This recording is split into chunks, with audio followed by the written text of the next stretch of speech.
안녕하세요. 살다 보면 미꾸라지 한 마리가 물을 흐리는 것을 종종 보게 되는데요. 오늘 사연에도 그런 미꾸라지 같은 사람이 한 명 나옵니다. 바로 제 시부에 대한 이야기인데 한번 들어보시겠어요? 시부는 참 못난 사람이었어요. 어른들이 왜 그런 사람을 속된 말로 놈팽이라고 부르잖아요. 그 단어가 찰떡같이 어울리는 분이었죠. 시부에 관해 막말을 하고 싶지는 않지만 솔직히 결혼 전부터 속으로 그렇게 생각하곤 했거든요. 그 나이가 되도록 나이값 못하고 변변찮은 직업도 없었고요. 시모가 벌어다주는 돈으로만 생활하는 기생충 같은 인간이었어요. 그래도 가족이라고 어떻게든 안고 가려는 시모와 남편을 보며 내색하진 않았지만요. 도대체 시부가 어느 정도였길래 이러냐고요? 우리 며느리, 그래, 좀 못났지만 얼굴 뜯어먹고 살 것도 아닌데, 원래 와이프는 돈만 많으면 돼. 애인 얼굴이나 예쁘면 되지. 안 그러냐? 이런 발언을 상견례 자리에서 할 만큼 참 철없고 정신 나간 사람이었어요. 그 뒷수습은 매번 시모와 남편이 했고요. 죄송합니다. 남편이 오늘 기분이 좋은지 약주를 좀 과하게 들이켜더니 이런 실수를 하네요. 고의가 아니었을 거예요. 너무 죄송해요. 아니에요. 괜찮습니다. 그런데 사부인, 얼굴색이 많이 안 좋아 보이세요. 혹시 어디가 아프신 건지? 요즘 일이 많아서 그래요. 자주 이렇게 컨디션이 좋았다 나빴다 하니 신경 쓰지 마세요. 상견례 때는 결국 시부를 빼고 제대로 된 이야기가 오갔죠. 시모께서는 정말 하시는 일이 많았어요. 평생 본인이 번 돈으로 살았고 일도 하지 않는 시부까지 건사해야 했죠. 그렇다고 시부가 집안일을 해주는 것도 아니었어요. 그저 동네 어귀를 돌아다니며 사람들이랑 농담이나 따먹고 시모 돈으로 생색이나 내며 돌아다녔죠. 한마디로 하루 종일 여기저기 기웃대기만 했다는 뜻입니다. 누가 보면 기둥서방이 아니냐고 할 정도로요. 게다가 심심치 않게 시부가 계집질했다는 소리가 들려왔는데 시모는 그때마다 한숨을 쉬며 고개를 젓고는 했어요. 당연히 저런 인간이랑 왜 이혼 안 하고 계속 사나 싶었죠. 그런데 나이든 어른에게 이혼이란 인생을 부정당하는 것과 비슷하다고 하더라고요. 어디 가서 이혼녀 소리 듣는 것도 싫다고 하셨고요. 시모는 시부가 그냥 아예 딴 여자랑 도망이라도 가면 속 시원하겠다더군요. 그렇게 시부모님은 아슬아슬하게 관계를 유지하고 있었죠. 남편과 결혼한 지 3년이 됐을 때 시모의 건강이 걷잡을 수 없이 나빠졌어요. 평생을 일밖에 모르고 살아서 그랬을까요? 암에 걸리셨더라고요. 그것도 여기저기 전이가 많이 되었을 때 알게 된 거죠. 여태까지 아파도 미련하게 참으며 일을 하셨던 것 같아요. 너무 속상한 마음에 시모에게 물었죠. 어머님, 도대체 이게 다 무슨 일이래요? 아프면 제때 병원에 가시라고 그렇게 말씀드렸는데 제가 건강검진 하시라고 돈도 드렸잖아요. 왜 한 번도 안 하신 거예요? 어머님 말만 듣고 병원 잘 다니고 계신다고 생각했는데 제가 바보였어요. 손잡고 병원에 같이 갈 걸 그랬어요. 미안하다. 네가 그렇게 생각할 수도 있겠구나. 하지만 정말 별거 아닌 줄 알았어. 옛날에는 이거보다 더 많이 아파도 참았으니까. 그리고 실제로도 별거 아니었으니까. 그런데 늙어서 그런가 이젠 고통을 참는 것도 힘들더구나. 그래서 병원에 간 거였어. 내 몸이 이렇게 된 줄 알았으면 나도 적당히 일했을 텐데.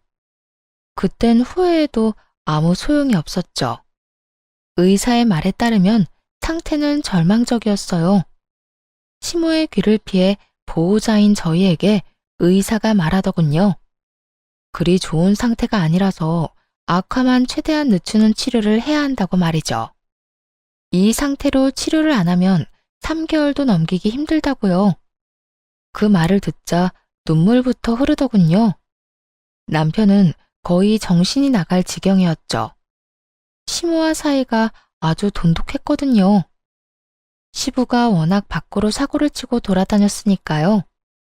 그래도 아들과 엄마가 둘이서 단단히 뭉쳐 잘 살아왔는데 갑자기 엄마가 시한부가 되어 아들이 무너져 내린 거죠. 그 후 제가 낮아서 시모의 병시종을 들기 시작했어요. 직장을 다니고 있었던지라 시간을 많이 뺄 수는 없었지만 대신 연차를 자주 쓰고 주말에는 특히나 병간호에 힘썼어요. 그리고 저녁마다 병원으로 가 불편한 게 없으셨는지 확인하고 오늘 상태는 어땠는지 체크하며 시간을 보냈습니다. 한편으로는 그런 생각도 들었죠.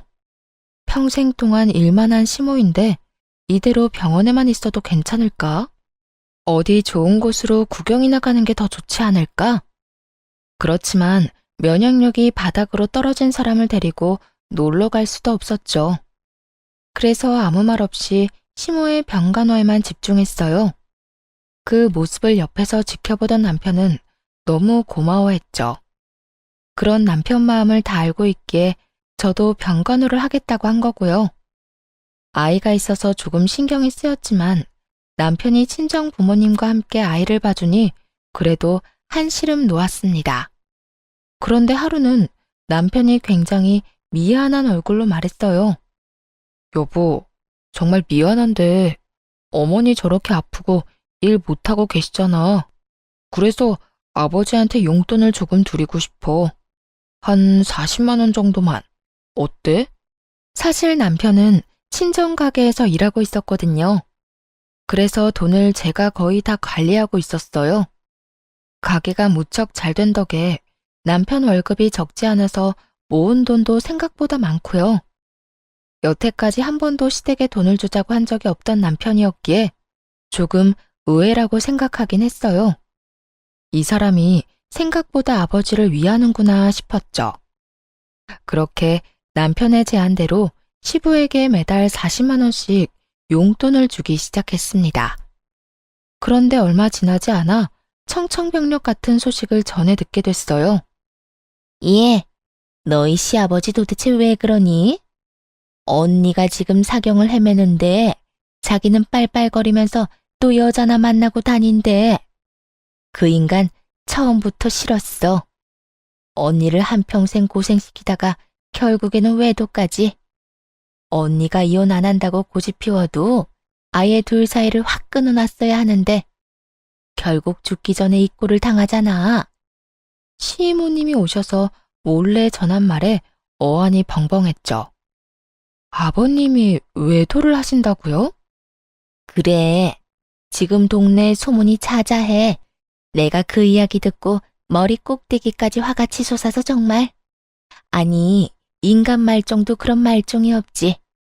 어떻게 한평생 돈 빨아먹다가 죽을 때 다 되니 다른 여자로 갈아타? 그럴 거면 진즉 빨리 딴 년한테 들러붙든지. 우리 언니 어떡해, 불쌍해서. 결국 시부가 사고를 치고야 만 거죠. 일단 남편한테는 말하지 않았어요. 시이보님도 아직 소문만 들은 상태였으니까요.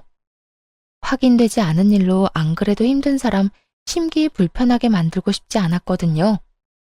그런데 그 이야기를 들은 다음날 시부가 연락을 해왔어요. 언제까지 시댁으로 오라는 말만 하고 무슨 일인지는 알려주지 않더군요. 그래서 하는 수 없이 그 시간 맞춰 시댁으로 향했어요. 다행히 주말이기도 했고 시모가 뭔지는 모르겠지만 가보라며 보내주셨거든요. 그렇게 시댁 안으로 들어갔는데 웬 모르는 사람이 한 명 앉아있더라고요. 나이가 50대 중후반 정도로 보이는 아줌마였어요. 어리동절해하며 서 있는데 갑자기 제게 아는 척을 하더라고요. 어머, 아가씨가 이 집 며느리지? 내가 아가씨 시아버지한테 부탁했어. 여기가 엉망이잖아. 아무리 힘들게 일한다고 해도 시댁 청소 정도는 며느리가 해야지. 안 그래?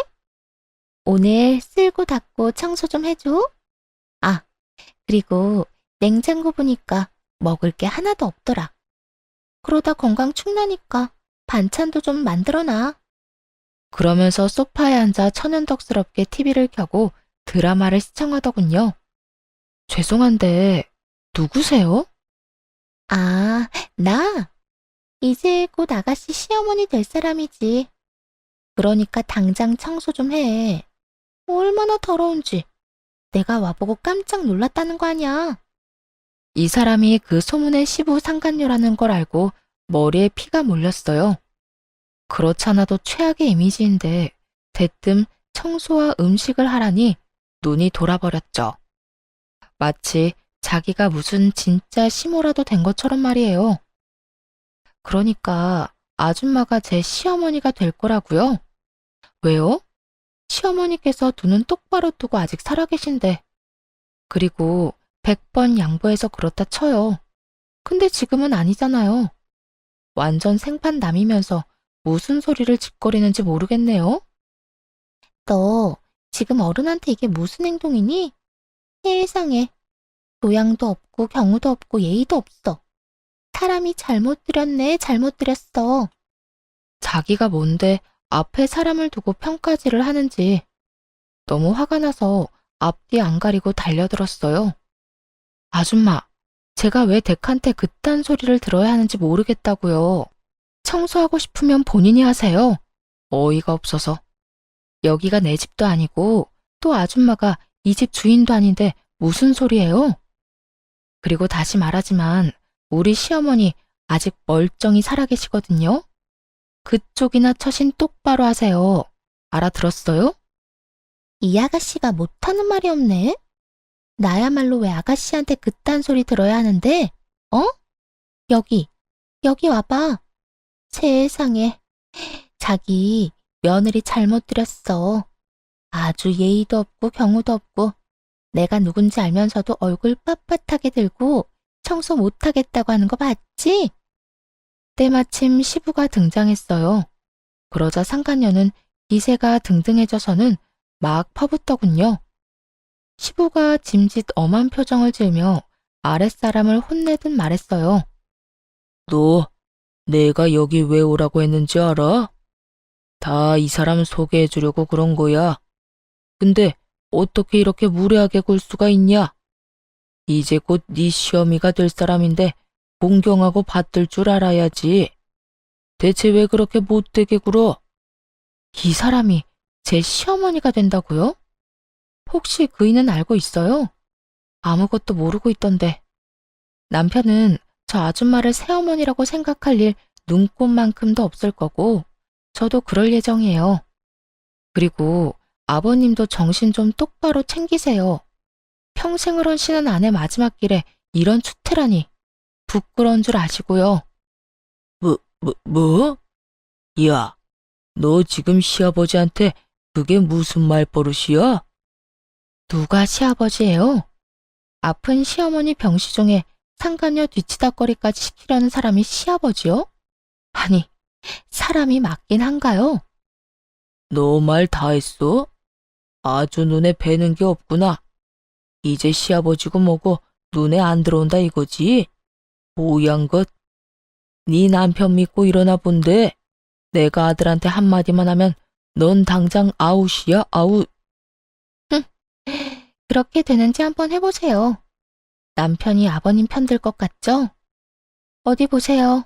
진짜로 그렇게 하는지. 그리고 이번 달부터는 용돈도 끊는 게 좋겠네요. 남의 속 뒤집어지는 짓만 하고 계시니 돈이 아까워서요. 그렇게 시부를 비웃어주고 밖으로 나왔어요. 남편도 용돈으로 생활하는데 제가 돈 끊으면 무슨 수로 아버지께 드리겠어요? 생각할수록 시부가 너무나 괘씸했습니다. 아픈 아내 내버려두고 바람 피우는 것도 모자라 며느리까지 불러서 상간녀 뒤치다꺼리를 하게 만들다니 참을 수가 없어서 시댁에서 나오는 길에 남편에게 전화했죠. 여보, 나야. 아무래도 아버님한테 드리는 용돈 끊어야겠어. 오늘 무슨 일 있었는지 알아? 세상에. 시댁에 갔더니 아버님 상간녀가 있었어. 그 여자가 시어머니 행세하면서 나더러 청소하고 음식까지 하라지 뭐야. 내가 어이가 없어서 정말. 뭐? 상관요? 지금 아버지 제정신이셔? 어머니가 지금 저렇게 아파서 생사를 오가는데. 그러니까 말이야. 정신 못 차리신 것 같아. 당신이 아버님 생각해서 용돈 드리자고 한 건 알겠는데 꼭 그래야겠어? 그 돈으로 쓸데없는 일만 하시는 것 같아서 찝찝해. 게다가 내가 그 상간녀랑 싸웠더니 얼마나 뭐라고 하시던지. 그 여자도 멋대로 날 며느리 취급하는데 너무 웃기더라. 어머님께서 아직 두 눈 똑바로 뜨고 살아계신데 자기가 뭐라도 된 것처럼 굴어? 아, 어쨌든 그렇게 알고 있어. 진짜 너무하시네. 잠깐만. 아버지한테서 연락 오는데? 전화 받고 내가 다시 연락할게. 시부는 쥐새끼처럼 빠르게 행동하더군요. 남편에게 바로 연락한 걸 보세요. 그대로 남편과 아이가 있는 친정 가게로 향했어요.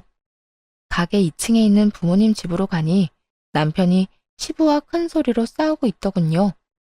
전화로는 안 됐는지 시부가 직접 행차한 모양이었어요. 그럼 진짜로 용돈 끊을 생각이니? 네가 어떻게 그래? 아버지한테 감히. 그러면 좀 잘하지 그러셨어요. 와이프랑 어머니 사이가 얼마나 돈독한지 아시잖아요. 아무리 생각이 없고 철이 없어도 해도 될 일이 있고 하지 말아야 할 일이 있죠.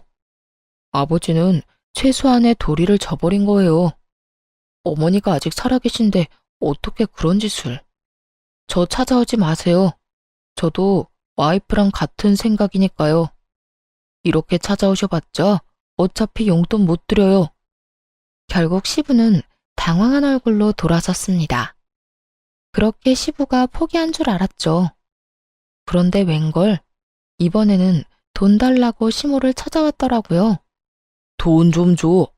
아파서 누워있어도 처방 돈은 줘야 할 거 아니야. 요새 돈 없어서 아무 데도 못 가잖아.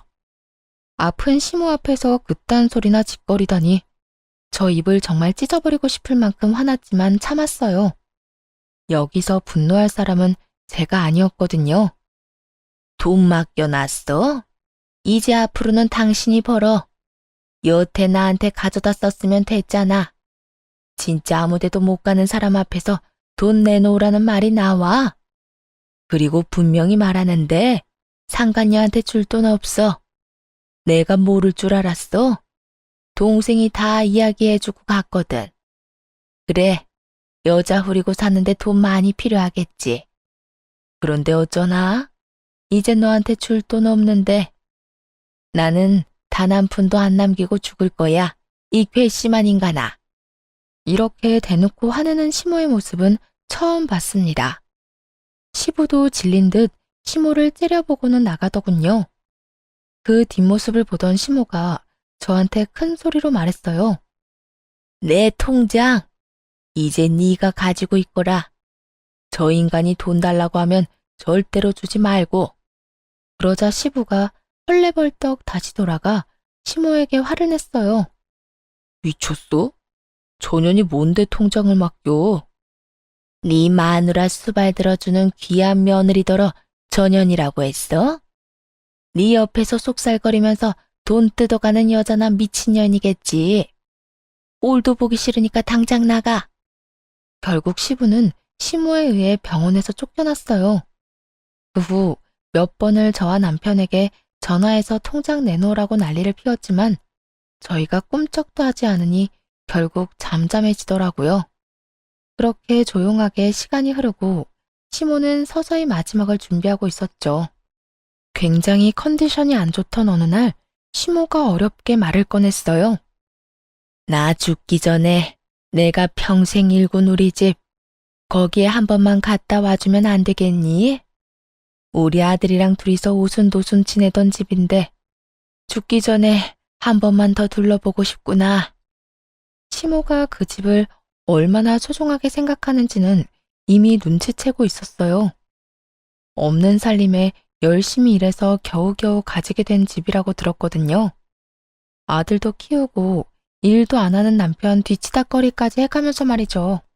지방 외곽에 있어서 그렇게 비싼 집은 아니었지만 시모에게는 그저 단순한 집 그 이상의 의미였을 거예요. 그래서 시모의 부탁을 그냥 흘려들을 수 없었고요. 의사 선생님과 상의해서 다행히 시모와 잠시 외출할 수 있도록 허락을 받아냈어요. 하룻밤을 자고 오는 것도 아니고 잠깐 나갔다가 오는 것뿐이어서 병원에서는 문제가 생기면 얼른 돌아오라는 말과 함께 외출을 허락해줬어요. 이로 인해 시모가 마음의 안정을 찾기만을 바랬습니다. 그 집을 보고 나면 마지막으로 마음을 정리할 수 있을 테니까요. 아쉬움을 남긴 채로 보내드릴 생각은 추호도 없었답니다. 그렇게 시모와 둘이서 그 집에 갔어요. 그런데 저희 눈앞에 펼쳐진 광경은 그야말로 충격 그 자체였습니다. 집이 이전과는 전혀 다르게 180도 바뀌어 있었던 거예요. 벽지와 바닥이 바뀐 것은 물론 시모의 손때 묻은 가구들이 모두 사라져 있었고, 안방에 있는 침구는 아주 화려한 새 것으로 바뀌어 있었어요. 그뿐만이 아니었습니다. 가족 사진들도 모조리 사라져 있었어요. 그 대신 벽에 걸려있는 사진 속 주인공이 누구였는 줄 아세요? 바로 시부와 그 상간녀였어요. 그 광경을 본 순간 시모는 대체 얼마나 큰 충격을 받으셨을까요? 한껏 쇠약해져서 이제 잘 걷지도 못하는 몸으로 시모가 한 발 한 발 액자 앞으로 다가갔어요. 외도의 증거가 그대로 담겨있는 사진이었죠. 내가 이 꼴을 보자고 그 인간이랑 여태 산 게 아니야. 우리 아들 아비 없이 자랐다는 말 듣게 하지 않으려고 꾹 참으며 살았는데 기어이 죽기 직전에 이 꼴을 보도록 만들어. 곧 죽는다는 사람 빨리 보내고 싶었나 보네. 이 쥐새끼 같은 인간들 용서 못해. 절대로 용서 못해. 시모는 살이 다 빠져 나무 막대기 같은 팔로 사진들을 모조리 내팽개쳤어요. 그리고 화장실로 가서 변기에 물을 따서는 확확 뿌렸죠. 안방에 뻔뻔하게도 버젓이 놓여있는 시모가 산 적도 없는 침구를 향해서요. 거친 행동이었지만 그런 시모의 마음을 충분히 이해했어요. 누가 그런 꼴을 보고 제정신이겠어요? 마지막으로 옛 추억을 보려고 집에 왔는데 정작 그 추억은 모두 사라져 있고 남편이 상간녀와 새 출발을 하려고 집을 꾸며놨다는 걸 알면 누구라도 그럴 거예요. 그렇지만 시모가 그렇게 무리하도록 놔둘 수는 없었어요. 조용히 시모를 말리며 말했어요. 어머님, 너무 화내지 마세요. 일단 몸부터 챙기셔야죠. 혹시 집에서 갖고 가실 거 있나요? 말씀해 주시면 제가 챙길게요. 그 쥐새끼 2마리가 집을 싹 다 갈아치워버린 것 같구나. 그냥 가자. 어차피 진짜 중요한 건 저 안에 있지도 않았어. 못 믿어온 놈이랑 평생을 살았는데 내가 그 정도 대비도 안 했겠니? 중요한 건 전부 내가 가져온 집 안에 있으니까 나가자. 그리고 가는 길에 부동산 좀 들러줄 수 있겠니? 이제 이 집 내놔야겠다. 그렇게 시모와 그 집을 나와 몇 군데를 더 들렀습니다. 시모는 바로 부동산에 집을 내놨고 밀린 은행 업무도 처리하고 다시 돌아왔어요. 병원에 돌아오고 나서도 시모는 기분이 안 좋아 보였어요. 사실 그런 일이 있었으니 좋을 리가 만무했죠. 안타까웠지만 그런 시모를 함부로 달래줄 수도 없었습니다. 그 절망감과 배신감이 어떨지 감히 가늠도 되지 않았으니까요. 어떤 말을 건네든 전부 의미 없는 얘기로 들릴 것 같았어요. 그렇게 시모 혼자 쓸쓸히 마음을 추스르고 있는데 면회 시간 끝날 때쯤 다짜고짜 시부가 병원으로 찾아왔더군요. 그러더니 저를 향해 삿대질을 하며 욕을 하는 거예요. 야, 네가 우리 집에 와서 사고치고 갔지? 집을 아주 난장판으로 만들어 놨던데 너 지금 시하냐? 이제 시아버지 자격 없다고 깽판 치고 간 거냐고? 정신 나갔어? 네가 싫으면 싫었지 우리 집에 와서 왜 난리를 쳐? 너 내가 고소할 거야. 남의 집 엉망으로 만든 거 다 경찰서에 신고할 거라고.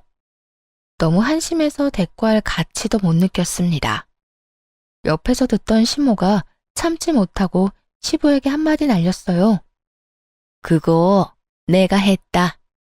외출증 끊어서 갔다가 난장판 만들어 놓고 왔어. 바퀴벌레 한 쌍이 우리 집에다 헛짓을 해놨길래 그랬다고. 그래서 지금 그것 때문에 화내는 거야?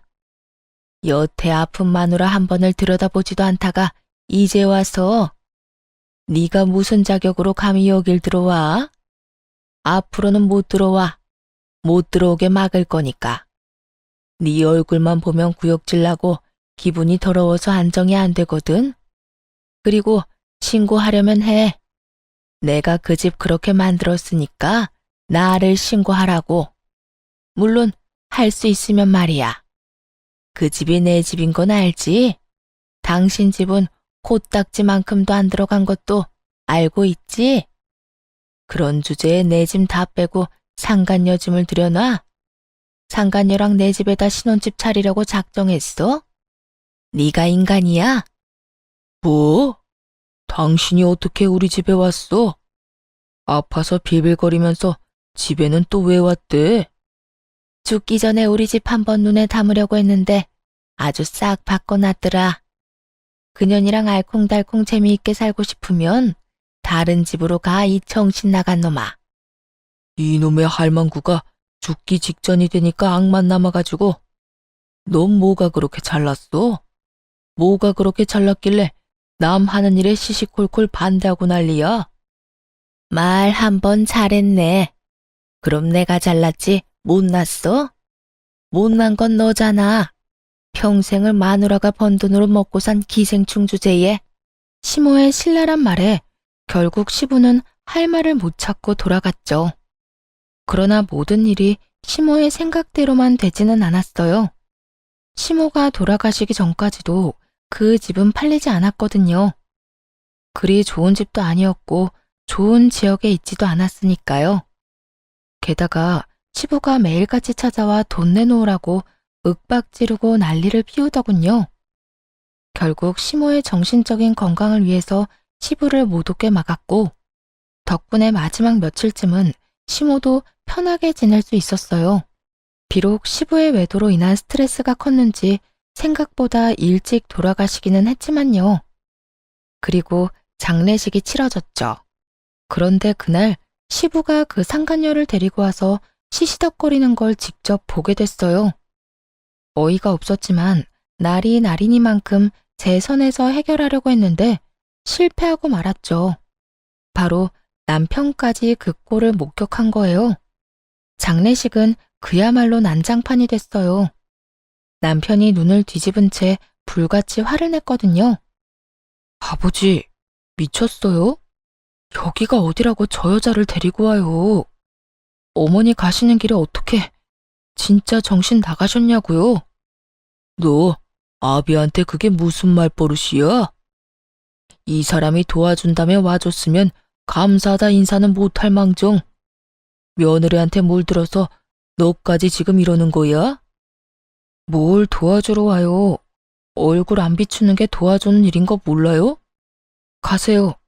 지금 당장 여기서 나가시라고요. 한 번만 더 어머니 가시는 길 망치면 나 진짜로 아버지 용서 안 합니다. 두 번 다시 얼굴도 안 볼 거라고요. 아들의 말에 겁이 나기는 했는지 결국 시부와 상간녀는 장례식장에서 나갔어요. 남편은 죽을 상을 하고 있었고 저는 남편 달래랴 손님들 받느랴 정신이 없었습니다. 그렇게 위태로웠던 장례식이 끝났어요. 앞으로는 시부와 절대 만나지 않을 생각이었어요. 시모가 살아계실 적에 단 한 번도 도움이 안 됐던 사람, 또 남편조차 아버지 취급 안 하는데 괜히 시아버지 대접해드릴 필요는 없잖아요. 그리고 인간이면 그래선 안 되잖아요. 어떻게 자기 와이프 장례식에 상간녀를 데려와요? 어머님 가시는 길이 얼마나 불편했을지 짐작도 가지 않았어요. 그런데 장례식이 끝나고 며칠 후 시부가 저와 남편을 시댁으로 부르더군요. 그래, 마지막으로 할 말이 있을 거라고 생각했어요. 시모가 돌아가셨으니 재산에 관한 말이라도 하려나 싶었죠. 그런데 시댁에 갔더니 얼마 전에 겪은 것과 비슷한 상황이 벌어져 있더군요. 시부와 상간녀가 나란히 앉아 있는 거예요. 상간녀는 마치 자기가 시어머니라도 되는 양 앉아서 저를 물끄러미 보더라고요. 한껏 아니꺼워하는 얼굴로 말이에요. 정식으로 인사시키려고 불렀다. 아들, 네 새어머니가 될 사람이다. 며느리, 너한테는 새 시어머니이고. 욕짓거리가 입안 가득 차 나오려는 걸 겨우겨우 막아냈어요.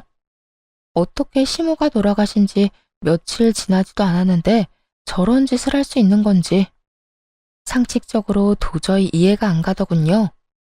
저만큼이나 남편도 황당해하며 시부에게 말했어요. 아버지, 이게 도대체 뭐 하는 짓입니까? 어머니 돌아가신 지 며칠 됐다고 지금 저 여자를 집에 들여요. 저 여자가 아니고 제 어머니라니까. 앞으로 어머니라고 똑바로 불러. 그리고 그 할망구가 죽었으니까 이 여자를 불렀지.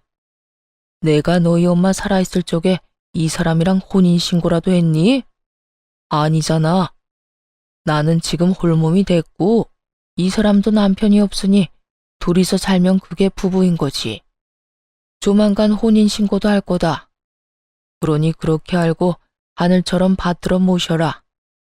그 말 하려고 너희 부른 거야. 자식이라고 하나 있는 것이 효도할 생각을 해야지. 잘 들었지? 특히 하나 있는 며느리, 너. 네가 경우도 없고 예의도 없으니까 내가 앞으로 가르칠 게 많아. 여태까지 무식한 옆에내 밑에서 어떻게 지냈는지 모르겠지만 난 그렇게 가볍고 쉬운 사람 아니다. 그러니까 이제 이 집안 청소는 네가 해. 병 걸린 시모 수발까지 들었다고 하니 내 수발 드는 건 일도 아닐 거 아냐. 이제 네 시어머니는 나니까 당연히 그렇게 해야지. 정신 나갔어요? 제가 미쳤다고 아줌마 수발을 들어요. 정신이 나가도 한참 나갔네. 저기 아줌마, 저는 두 사람 사이가 어떻게 되든 상관없어요. 그러니까 시어머니 대접 바라지 마세요. 저도 며느리 대접 안 바랄 테니까. 야, 너 말 다 했니? 이제 네 남편이 내 자식이야. 이제 앞으로 내가 네 시어머니라고. 그러니까 넌 당연히 내 말 들어야 하는 입장인 거 몰라? 시어머니 대접을 안 하겠다고? 이 집에서 쫓겨나고 싶어? 쫓겨나요? 제가? 오히려 코웃음을 치자 그 상간녀가 당황하더군요. 그때 남편이 말했어요. 누가 제 어머니예요? 제 어머니는 한 분밖에 없습니다. 그러니까 저한테도 어머니 대접 바라지 마세요. 두 분이서 어떻게 사시든 저희는 상관 안 할 테니까 알아서 하시고요. 그리고 아버지, 남편은 시부를 똑바로 쳐다보며 차갑게 말했어요. 아직도 못 알아들으신 것 같아서 마지막으로 말씀드려요. 아버지가 어머니한테 한 짓, 저는 죽을 때까지 못 잊을 거예요. 돈이란 돈은 다 빼먹고 어머니가 아파서 힘 못 쓰니 어떻게 하셨어요? 다른 여자 데리고 와서 마지막까지 어머니 평온하게 가지 못하도록 만들었죠. 어머니가 고생하면서 아버지한테 해준 것들은 이미 다 잊어버리셨겠죠. 그거 다 저한테는 한이에요. 그러니까 두 번 다시 연락하지 마세요. 아들 노릇 바라지도 마시고요. 아버지가 어머니한테 하신 그대로 저도 철저히 무시하며 살 테니까 아버지도 제 도움 바라지 말고 사세요. 아시겠어요? 그래, 좋아, 알겠다. 나중에 유산 물려달라고 와서 짹짹거리지나 마라. 네 엄마 재산 넌 보지도 말고. 그러고는 두 사람끼리 아주 웃으며 좋아 죽더군요. 돌아서서 나오는 저희는 본 척도 안 하면서 말이에요. 하지만 그 즐거움이 며칠 안 갈 거라는 걸 알고 있었기에 한껏 비웃어 줬습니다. 역시 며칠 지나지 않아 시부와 상간녀가 친정가게로 찾아왔어요. 남편과 이야기를 하려던 모양인데 그날 저도 함께 있었거든요. 마주치자마자 시부가 득달같이 화를 내더군요. 야, 네 시어머니 재산 네가 빼돌렸지? 다 어떻게 했어? 어떻게 된 게 통장에 돈이 한 푼도 없어? 게다가 집에 있는 담보대출은 도대체 뭐야? 네가 가져갔어? 내가 그 옆에 내 병원 들어간 직후에 확인했을 때는 깨끗했는데. 야, 머리 좋더라고요. 시모가 병원에 들어가자마자 시모 재산을 파악했었다니. 정말 한 번 나쁜 놈은 참 변함없이 나쁘다는 걸 알게 됐어요. 그걸 왜 저한테 물으세요? 제 이름으로 대출을 받을 수 있다고 생각하세요? 그 집이 어머님 이름으로 되어 있는데? 네가 옆에서 시험이 살살 긁어서 돈 빼갔을지도 모르지. 죽을 때까지 옆에 있었으면 알 거 아냐? 돈이 어디로 간 건지 정도는. 나서서 수발든다고 할 때부터 이상했지. 너 이러려고 수발든 거지? 네 시어머니 재산 빼돌리려고. 그러니까 근거 없는 소리 좀 그만하시고요. 은행 가서 누가 담보대출 받았는지 확인이나 해보시라고요. 뭐 확인을 안 해도 본인이 아니고서는 대출을 받을 수가 없잖아요. 그러니까 시부도 아무 말 못하더군요. 그리고 이미 직접 은행에 가서 확인하고 왔을 거예요. 누군가를 탓하고 싶으니 괜히 여기서 마주친 제게 화를 내는 거였죠. 사실 상간녀와 시부가 새살림을 차린 그 집을 보고 시모가 열받았던 그날, 부동산 말고 은행에도 갔다고 했잖아요. 그때 집이 안 팔린 걸 아셨던 건지 아니면 집 팔리기 전에 돌아가실 걸 알았는지 시모가 그 집으로 담보대출을 한도 끝까지 받았더라고요. 결국 시모 명의의 그 집을 넘겨받으며 시부는 그 빚까지 같이 지게 된 거죠. 그럼 담보대출 받은 돈은 어디로 갔는데요? 통장 내역 보시면 알겠네요. 한번 보세요. 그것도 다 가져가셨잖아요. 시모가 돌아가신 후 시부가 재산을 다 가져갔거든요. 당연히 통장도 쏙 가져갔죠. 그런데 시모가 그 큰 금액을 현금으로 빼서 쓰셨지 뭐예요. 그 바람에 그 많던 돈이 어디로 간 건지 아무도 알 수 없게 됐거든요. 게다가 거액의 입원비와 처치 비용으로 시모 통장에는 진짜 돈이 마른 상태였어요. 이 여편네가 돈을 어디다 빼돌렸는지 모르니 하는 소리지. 며느리인 네가 받은 게 틀림없지. 그 돈 달라고 하지 않을 테니 집에 걸린 대출금은 너희가 갚아. 대출금을 갚으라고요? 아버님, 저희한테 뭐라고 하면서 그 집 가져가셨어요? 어머님 재산 넘볼 생각 말라고 가져갔죠? 저희가 사는 집도 아니고 저희가 가져간 집도 아니고 아버님이 직접 가져가신 거면서 대출금은 우리 보고 갚아라. 제가 왜요? 돈을 드려야 할 이유가 없잖아요. 그 집은 아버님이 상속받았으니까 빚도 아버님 거죠. 저희한테 손 벌리지 마세요. 제 말에 시부 옆에 있던 상간녀가 그러더군요. 아니, 자식이랑 며느리가 돼서 그 정도도 못해줘? 아무리 싸웠어도 가족 간에 이러는 건 말이 안 되지. 핏줄은 아무도 못 끊는 거야. 그러니까 너희가 아버지 부양하는 것도 당연한 이야기고 자식이 아버지한테 그러는 거 아니야. 그럼 아버지는 뭘 해줬는데요? 우리한테 뭘 해줬어요? 못난 꼴밖에 더 보여줬어요? 그리고 아줌마가 어딜 끼어들어요? 그게 할 말이에요? 부모 자식 인연을 누가 끊어놨는데? 어머니 자리 차지하며 나랑 아버지 사이를 멀어지게 만든 사람이 누군데요? 방해꾼은 아줌마라는 생각 안 들어요? 모렴치에 몰상식에 뭐 핏줄? 자식이요? 내가 저 아버지라는 작자를 보고 배운 게 뭔지 알아요? 저 인간처럼 살지 말자는 거 딱 그거 하나입니다. 그러니까 자식이니 부모니 그딴 거 운운하지 말고 법대로 하세요, 법대로. 그 집 가져갔으니 알아서 빚 갚으시고 우리한테 어떤 것도 요구하지 마세요. 저는 아버지 만나기도 싫으니까. 남편의 칼 같은 말에 시부와 상간녀는 아무 말 못하고 그대로 돌아서더군요. 할 말이 없었는지 아니면 말이 막힌 건지는 모르겠지만요. 사실 시모가 가진 재산이 적지는 않았어요. 다만 돌아가시기 직전에 모두 처분했기 때문에 저 사람들이 찾지 못할 뿐이었죠.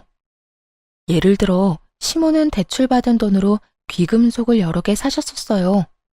그리고 그 안에 우리 아들 이름을 새겨서 선물로 주셨죠. 현금으로 사셨으니 시부는 그 돈을 영영 못 찾을 게 뻔했죠. 그렇게 시모는 시부에게 큰 엿을 먹이고 떠났답니다. 자신이 죽은 후에도 시부가 자식 괴롭힐 걸 알았는지 아니면 시부에게 단 한 푼도 남기지 않겠다는 그 다짐을 지킨 건지 진실은 아무도 모르지만 지금 시부가 쪼들리는데 시모의 역할이 매우 컸죠. 곧 시부와 상간녀의 사이도 삐걱거리기 시작했어요. 아무리 뒤져봐도 시모가 남긴 재산이 더 이상 없다는 걸 확인하게 됐으니까요. 게다가 집 대출금도 못 준다고 딱 끊어버렸으니 결국 그것도 시부가 갚아야 했죠. 집이 이미 시부의 것으로 되어 있었으니까요. 시부가 일을 하는 것도 아니었기에 버거운 상황이었어요. 욕심만 내지 않았다면 그 집은 빚 없이 온전히 시부의 것이었을 텐데 또 바로 상간녀를 데려와 남편과 제 속을 뒤집어 놓지만 않았다면 그 집 대출금도 저희가 해결해 드릴 생각이었거든요. 1년, 아니 3개월의 시간이라도 지나고 여자를 데려왔더라면 이해하려고 해봤겠죠. 그런데 굳이 길을 힘들게 돌아가는 걸 보니 뭐든 해줄 필요가 없겠더군요. 그렇게 시부와는 연락을 딱 끊었어요. 그 뒤에 시부에게서 연락이 온 것은 시모가 돌아가시고 몇 달이 지난 후였어요. 사실 한동안 시부 전화번호로 연락이 오면 차단을 했거든요. 그런데 어느 날 모르는 번호로 연락이 왔는데 왠지 시부일 것 같더라고요. 혹시나 하는 마음으로 전화를 받았죠. 정말로 중요한 일이 있어서 전화를 했을지도 모르잖아요. 곧이어 귀에 들려온 건 어이없는 꾸짖음이었어요. 아들한테 들었다. 네가 나한테 돈 못 보내게 막는다며? 아무리 그래도 그렇지 어떻게 인간이 그럴 수가 있냐? 내가 아무리 너한테, 아니, 네 시어머니한테 몹쓸 짓을 했다고 해도 말이다. 이런 식으로 사람 피말리는 건 아니지 않냐? 명색이 내가 네 시아버지인데 어떻게 돈 한 푼을 안 줘? 늙어서 일도 못하는 노인네 그냥 여기서 말라 죽으라는 말이냐? 긴 소리 안 할 테니 돈 좀 붙여라. 네 시어미가 마지막에 왜 나한테 그런 악독한 짓을 했는지는 모르겠지만 지금 이 집마저도 고물단지야. 대출을 그렇게 많이 끼워놓으면 나더러 어떻게 하라고. 나는 당연히 너희가 갚아줄 거라고 생각했지. 그런데 대출금을 갚아주지도 않고 용돈도 안 보내주면 어떡하라는 거야? 응? 전에 이미 이야기 다 끝난 걸로 아는데요. 그러게 아버님이 알아서 잘하셨어야죠. 솔직히 저는 남편이 돈 달라고 하면 줬을 거예요. 근데 저 때문에 안 된다고 하는 거 보니 남편한테도 미운 털 단단히 박히셨네요. 그리고 돈 맡겨놓은 것도 아닌데 왜 자꾸 돈 내놓으라 말아 하세요? 아니, 그러면 그 돈이 다 어디로 갔다는 말이야? 내가 봤을 때 너 말고는 그 옆엔 내가 맡길 곳이 없어. 둘이서 짜고 나 물 먹이려고 그랬잖아. 지금이라도 네 시어머니가 숨겨놓은 돈 나한테 돌려줘. 그러면 더 이상 너희한테 연락 안 한다니까. 아니 그러니까 돈이 필요하면 그 집 파시면 되잖아요. 그 집 팔고 남은 돈으로 생활하시면 되겠네요. 대출 받았다 하더라도 차액이 좀 있을 텐데요. 그때 듣기로는 한 7천만 원 남겨놓고 대출하신 걸로 알고 있어요. 그거 받아서 알뜰하게 쓰시면 얼마든지 생활하실 수 있잖아요. 저희는 부양 안 해드리기로 결정했으니 기초생활수급자 신청이라도 하시고요. 이렇게 말해봤자 해드릴 거 없다고 말씀드렸잖아요. 너희가 있는데 왜 내가 기초생활수급자가 돼야 해? 너희들 그때 그러지 않았냐? 그 여자랑 헤어지면 나 부양해 줄 거라고. 그렇게 이야기한 적 한 번도 없거든요. 시부는 자기 입맛에 맞도록 말을 교묘히 바꿔서 얘기하더라고요. 그래서 그 아줌마랑 헤어지셨어요? 왜요? 둘이 죽이 척척 잘 맞던데 계속 같이 사시지 않고. 그 여자가 그렇게 나쁜 년인 줄 누가 알았겠냐? 내가 아무리 찾아봐도 돈이 없어서 어쩔 수 없이 그 집을 팔기로 했지. 그런데 그년이 그 집 팔고 나서 남은 돈을 자기한테 맡겨달라는 거야. 자기가 갖고 있겠다고 보관만 하겠다는데 그 말을 믿을 수가 있어야지. 아무리 봐도 들고 튈 것 같아서 그 돈 안 준다고 했거든. 뭐 안전하게 내가 들고 있으면 되니까. 그런데 그거 가지고 얼마나 빽빽거리고 잔소리를 하는지. 내가 몇 마디 좀 심한 말 했다고 짐 싸서 도망가 버렸어. 근데 이 여편네가 지 몸뚱어리 하나만 나가면 될걸. 우리 집에 있는 가전이며 가구며 싹 다 팔아먹고 갔잖아. 알고 보니 오죽 독한 게 아니었다 정말. 그래서 지금 집에 TV도 냉장고도 아무것도 없어. 이 상황에서 도대체 어떻게 하란 말이냐? 그 이야기를 듣는데 약간 이상하더라고요. 집이 팔리지도 않았는데 그 여자가 도망을 갔다뇨? 아무래도 시부가 집을 판 게 틀림없어 보였어요. 그래서 따지면서 물어봤죠. 솔직히 말씀하세요. 그 집 파셨죠? 아버님이 집 갖고 있었으면 그 아줌마가 어떻게든 옆에 붙어 있었을 텐데요. 집 판 돈도 안 준다고 하니까 도망간 건 맞죠? 아니에요? 그게 아니면 그 돈도 벌써 다 쓰신 거예요? 역시나 시부는 아무런 대답도 못했습니다. 뭐 그렇겠죠. 돈 나을 구석이 있는데 상간녀가 도망갈 이유가 없잖아요. 특히나 그렇게 호시탐탐 빼먹을 기회만 보고 있던 여자였으니까요.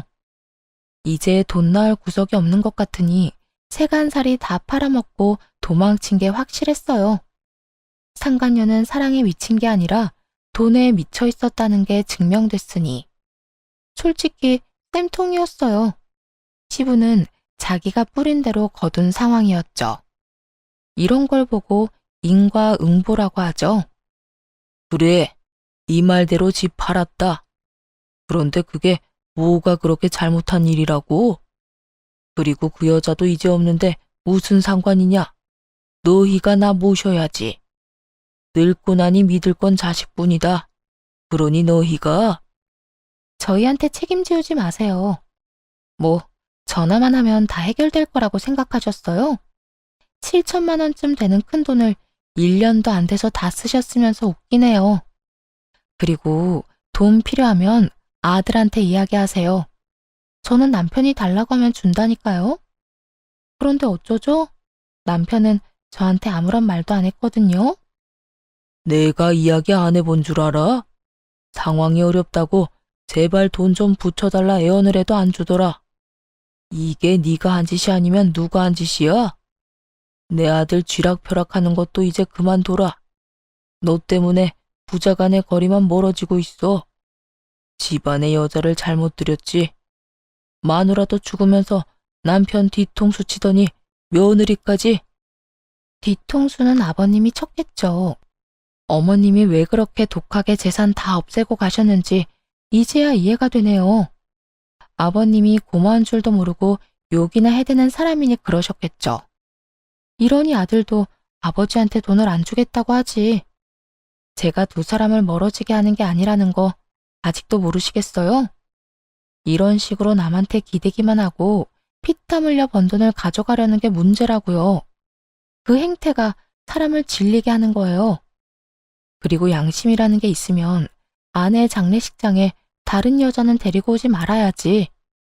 아들 보는 앞에서 그게 무슨 정신 나간 짓이에요?